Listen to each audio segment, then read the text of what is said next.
Hey friends, welcome back to my channel.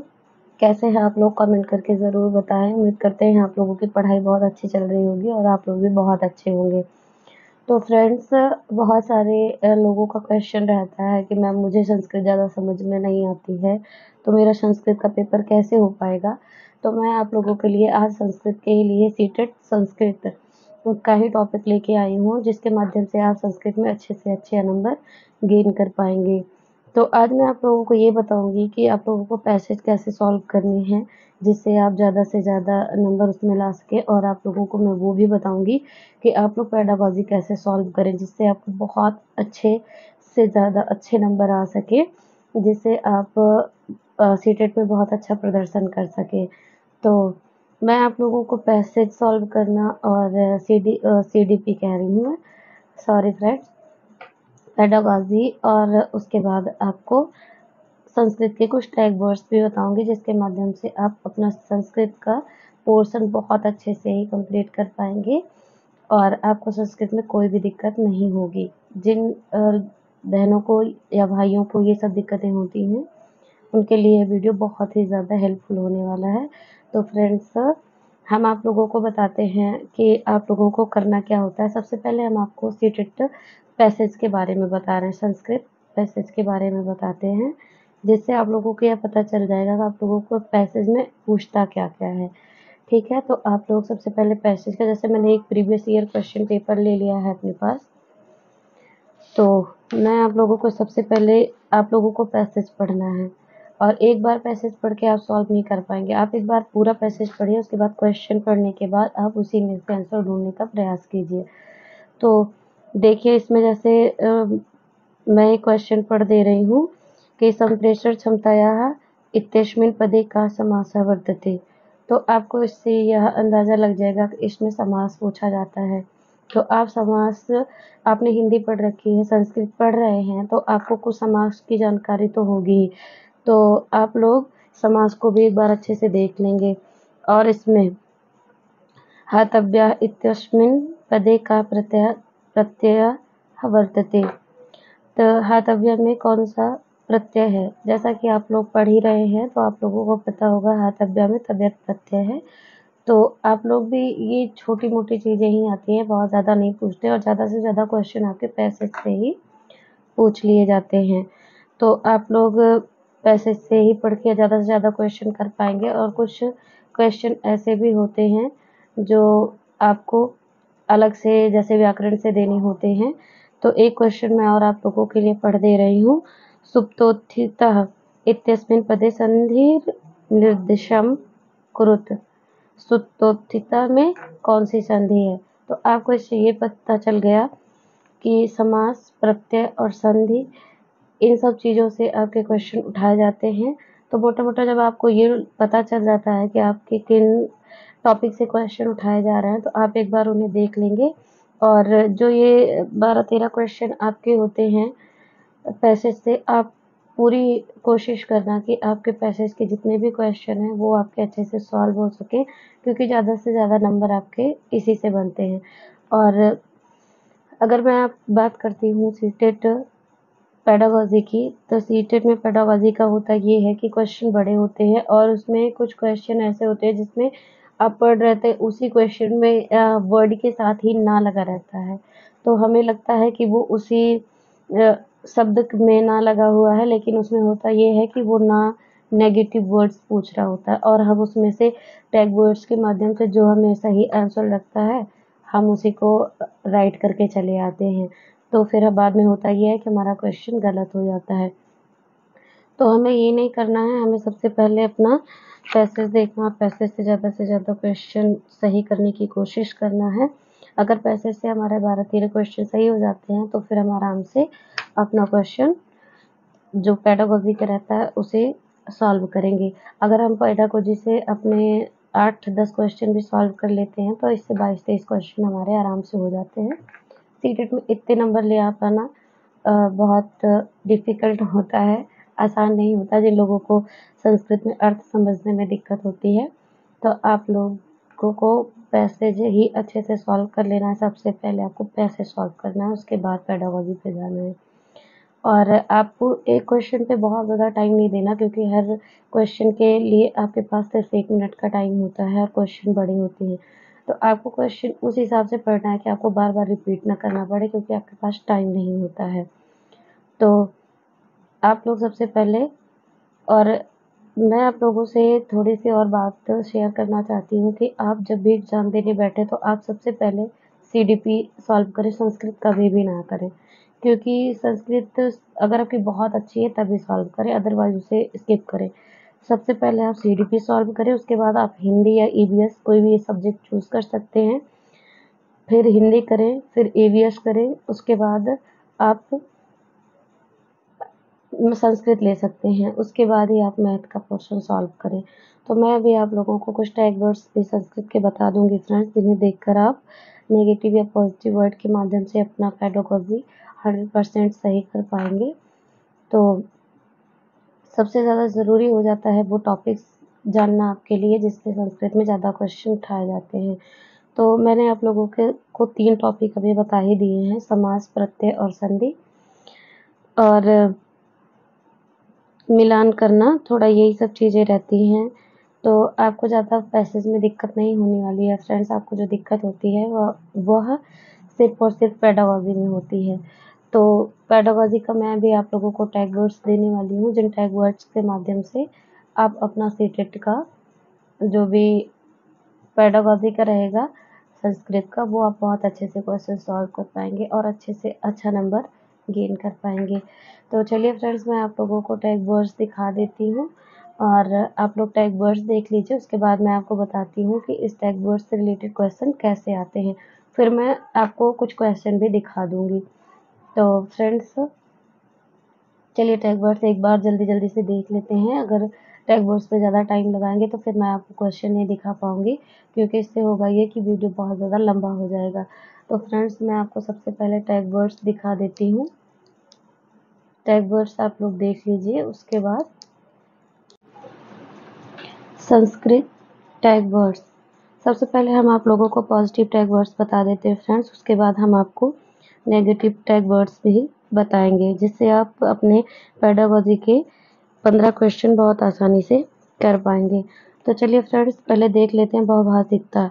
अगर आपको किसी ऑप्शन में बहुभाषिकता दिखाई देता है और उसमें पॉजिटिव पूछा गया है, तो वह आपका राइट आंसर हो जाएगा, क्योंकि बहुभाषिकता एक पॉजिटिव वर्ड है।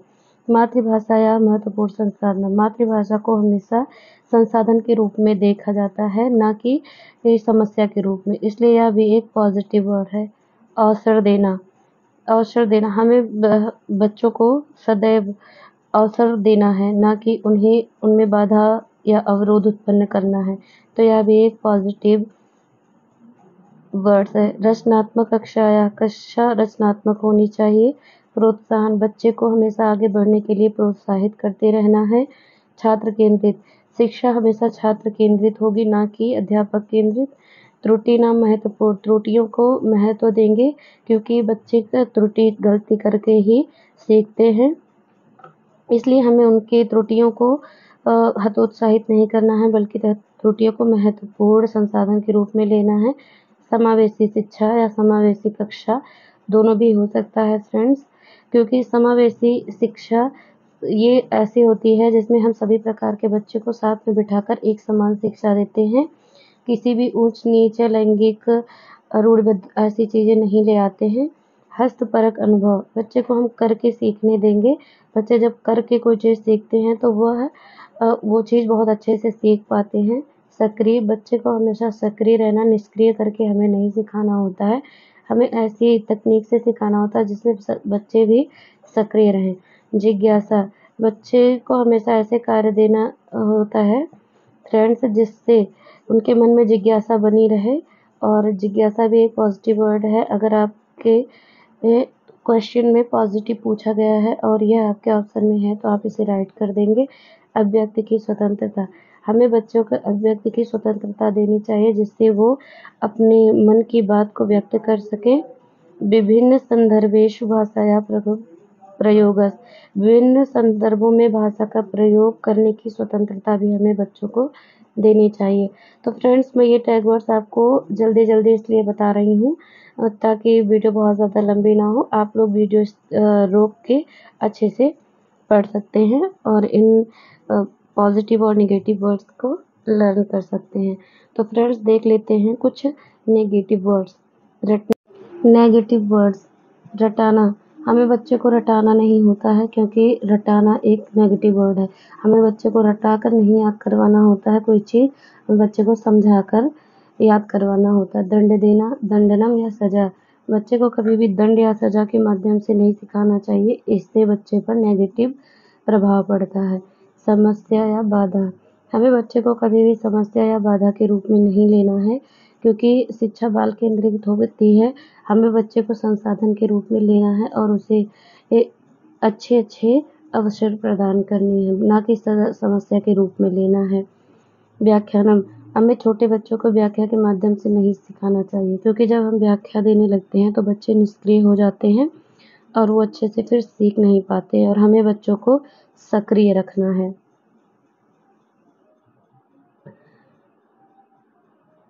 हतोत्साह व्याकरणम। व्याकरण। हमें बच्चे को व्याकरण के माध्यम से भी नहीं सिखाना होता है। बच्चे को हमेशा हमें मातृभाषा का प्रयोग करके सिखाना होता है क्योंकि बच्चे जब छोटे होते हैं तो उन्हें व्याकरण की इतनी समझ नहीं होती है। हतोत्साहितम। हमें बच्चे को किसी भी कार्य के लिए हतोत्साहित नहीं करना है बल्कि उन्हें आगे बढ़ाने के लिए प्रोत्साहित करना है। यह भी एक नेगेटिव वर्ड है। अगर आपके क्वेश्चन में हतोत्साहित है और आपसे नेगेटिव पूछा गया है तो आप इसे राइट करके आएंगे।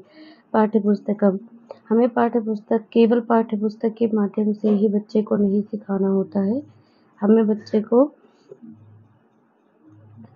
पाठ्यपुस्तक लचीली होनी चाहिए और हमें उनके सामाजिक अनुभव या उनके रोज़मर्रा की ज़िंदगी से जोड़ के चीज़ें सिखानी होती हैं।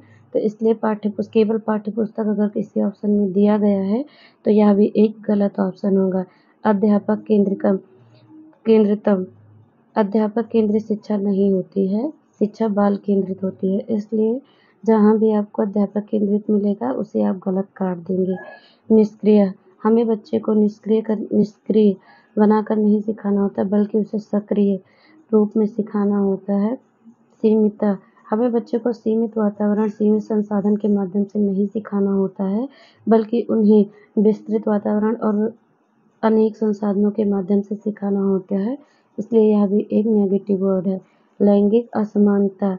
हमें लैंगिक रूढ़िबद्धता जिसे बोलते हैं, आपको लिंग के हिसाब से नहीं सिखाने की, ये लड़की है तो मुझे ये चीज़ इसे नहीं सिखाना है, ये बॉय है तो मुझे ये चीज़ सिखाना है। ऐसा हमें नहीं करना है। वो गर्ल्स है, बॉयज़ है, जो भी हैं, हमें समान रूप से उन्हें शिक्षा देनी है। इसलिए समावेशी शिक्षा या समावेशी कक्षा का प्रावधान है हमारे यहाँ। तो फ्रेंड्स ये थे कुछ पॉजिटिव और नेगेटिव वर्ड्स जिन्हें आप अच्छे से देख लीजिए और आप इन्हें अगर अच्छे से देख लेते हैं तो आप अपने 15 नंबर पेडागोजी के बहुत अच्छे से कर पाएंगे फ्रेंड्स। तो फ्रेंड्स मैंने अभी आप लोगों से कहा था कि मैं जो टैग वर्ड्स बताऊंगी मैं कोशिश करूंगी कि 1-2 क्वेश्चन भी आपको उससे रिलेटेड करवा सकूं जिससे आपको अंदाज़ा लग जाए टैग वर्ड से किस प्रकार के क्वेश्चन आते हैं। तो चलिए फ्रेंड्स मैं आप लोगों को एक क्वेश्चन पढ़ के बता देती हूँ जिससे आपको अंदाज़ा लग जाएगा। एका भाषाध्यापिका आङ्ग्लभाषाया एकां कथां कथयति तदा सा छात्रान् वर्गे कार्यं कर्तुं तैः ज्ञातभाषाया कथनाय निर्दिशति।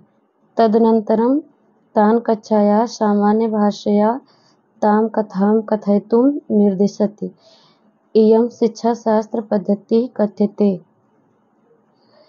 तो एक अध्यापिका इंग्लिश भाषा में कथा कहती है, कक्षा में कोई कहानी सुनाती है। फिर उसके बाद वो छात्र से कहती है कि वो उस कथा को कहे। तो उसके पश्चात जो छात्र होता है वो क्वेश्चन को अपनी भाषा में कक्षा में कहता है। तो पूछ रहा है कि इयम शिक्षा शास्त्र पद्धति क्यों कहते हैं, यह इसे शिक्षा शास्त्र पद्धति में क्या कहते हैं। तो आपके ऑप्शन में है बहुभाषिक नीति, बहुभाषा शिक्षणम, भाषा अधिग्रहणम, अंतर्भाषिकता। तो इसका राइट आंसर हो जाएगा फ्रेंड्स बहुभाषा शिक्षणम, मल्टीपल लैंग्वेज टीचिंग।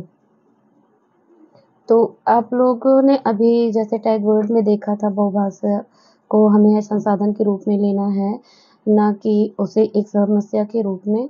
तो इसी तरह से आपको सभी टॉपिक्स के क्वेश्चन मिल जाते हैं और आप अच्छे से उसे कर पाएंगे अगर आप लोग टैग वर्ड अच्छे से देख लेंगे।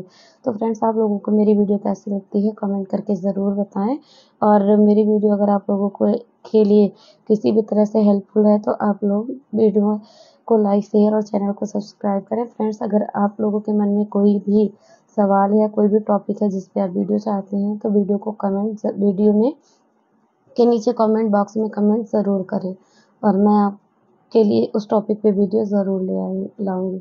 धन्यवाद फ्रेंड्स।